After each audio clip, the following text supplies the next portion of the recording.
is your election day commentary from your news host, anchorman Victicare, astrologer in residence at victicare.com, who studied at Victicare University. As you probably know, I'm predicted for the past several months that Trump is going to win. Do I know that all the polls were against him? Yes. Do I know that Biden's got a lot more electoral votes right now than Trump does? Yes. Do I know that the chances are slim that Trump is going to win via the election? Yeah. Do I still predict that Trump is going to be the president for the next 4 years? Yes. Could I be wrong? I hope so.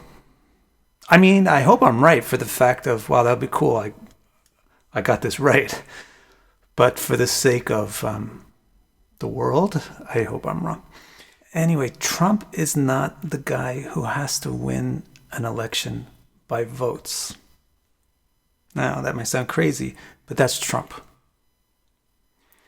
The man has got a lot of Jeshta and a lot of Rahu and Ketu. So he is not a straightforward, above-the-table type of dude. Although he has all of his followers thinking that's exactly what he is. Straight shooter, straight from the hip. He's just reflexive, but it doesn't mean that he's actually above board.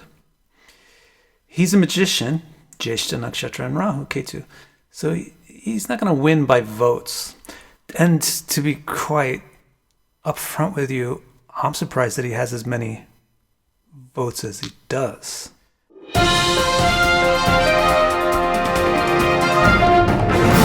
Politics in America over the past few decades have become more and more radicalized. And when I was a kid, I always thought, well, that's good because I'm a radical. It's actually, oddly enough, I would have never thought this as a kid growing up. It's the Republican Party that embraced the radicalism and gets the benefit of that.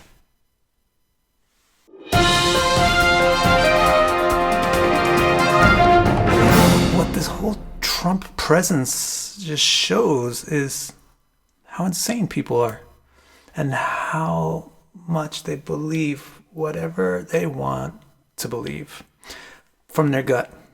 For example, everybody's like, whoa, this is really suspicious. Trump was winning yesterday and he was even projected to win all these states, and now all of a sudden they're finding all these votes for Biden and now Biden is winning. That is really fishy. You see, these guys are corrupt. There's nothing suspicious going on if you just think clearly for half a second. It makes perfect sense that the longer you count the votes, the more the vote goes in favor of Biden. And this is the reason. Conventional votes are counted quickly. They're in an established system that's already been used. It's optimized. When you go and you vote at a polling place, your vote gets registered and counted very quickly. The votes which are unconventional take a long time to count. The biggest example of unconventional votes this year, probably every year, is mail-in ballots. Well, guess what? Who votes by mail?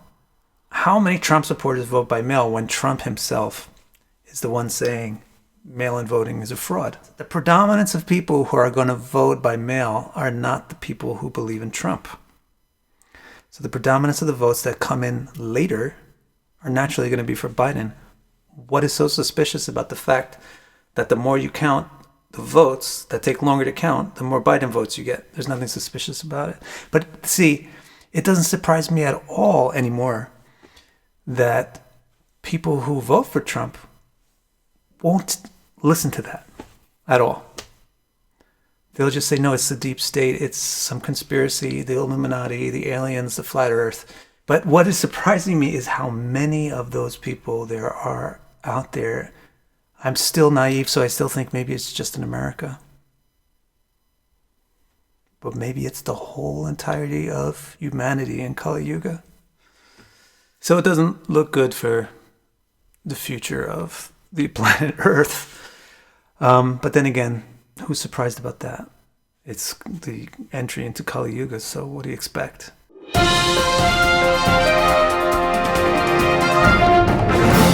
The final commentary that I want to give you is a little bit of a Vedic perspective on what's going on.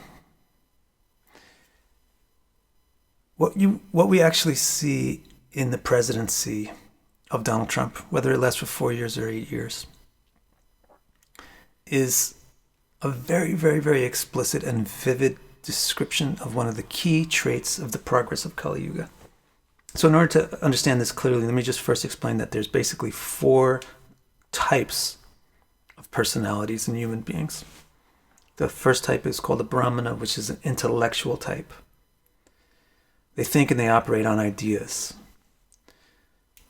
The second type is a Kshatriya type. They're an administrator or governor or enforcer type.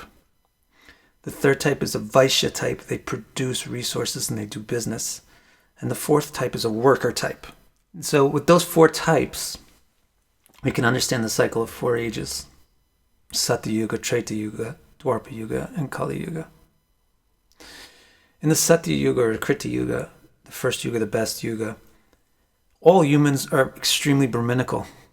They're all very intellectual and thoughtful. And the governance style in that yuga is autonomy. People are autonomous. Because they're so thoughtful, they figure out the right ways to act and interact with each other. And they don't have strong flaws that force them to interact negatively with each other. In the second age, which is Treta Yuga, the Brahminical power of humanity declines. It declines over the course of Satya Yuga, and by the time you get to Treta Yuga, you need government to be clear and rigid and defined. So you need people to enforce rules, because if people are left on their own, they could do anything. So in Treta Yuga, you find the rise of Kshatriyas. In Satya Yuga, you have the Brahmanas are prominent. In Treta Yuga, the Kshatriyas are the ones who are prominent. The Brahmanas become the advisors of the Kshatriyas. Over the course of that yuga, the Kshatriyas become corrupt. So that by the time you get to Dwapara Yuga, which is the yuga previous to this one, you have a good frequency of corruptness in the rulership, in the leadership. So you have leaders being exploitive of their nations and their kingdoms. What happens in Kali Yuga is, because the politicians are corrupt, the Vaishyas take over. Vaishyas are businessmen, corporations, corporate people, money people, banks. They take over the world. This is Trump's presence as the president of a country is such a vivid depiction of the progress of Kali Yuga.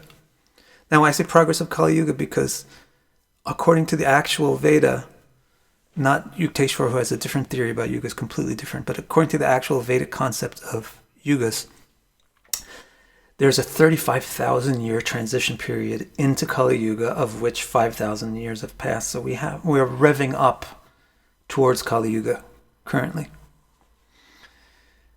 And nothing is showing it more than how the banks and the corporations are taking over the world. And Trump now literally is not even a politician, he's a businessman. And all the Trump supporters think that's so good.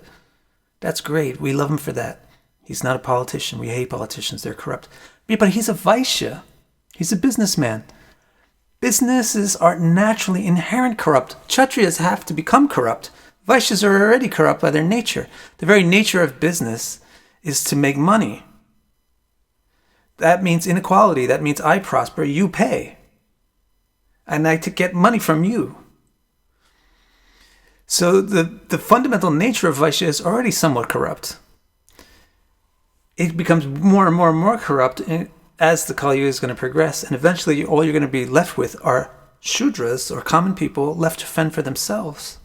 So it's a dark moment in history. Sure enough, it's a very bad conjunction that we went through with Jupiter, Saturn, Mars in a Saturn sign right after an eclipse. It's historically bad. It's up there with major bad periods in time, like the Black Plague. So I wish that I could leave you with some kind of positive note. But there's no positive note to leave you with, except for the fact that the external world is just the external world. And you have nightmares and so forth, but your life in the dream is not your permanent reality. It's only the reality while you're in the dream. So the disintegration of the world into the cosmic winter of Kali Yuga, it's not a exciting or inspirational thing, but it's not the only level that we exist on. We don't only exist in this external world. We have an internal foundation, and we can explore that internal foundation. And if the external situations and conditions inspire us to move towards that internal reality and comprehending it and being able to exist in it, then let those external situations come.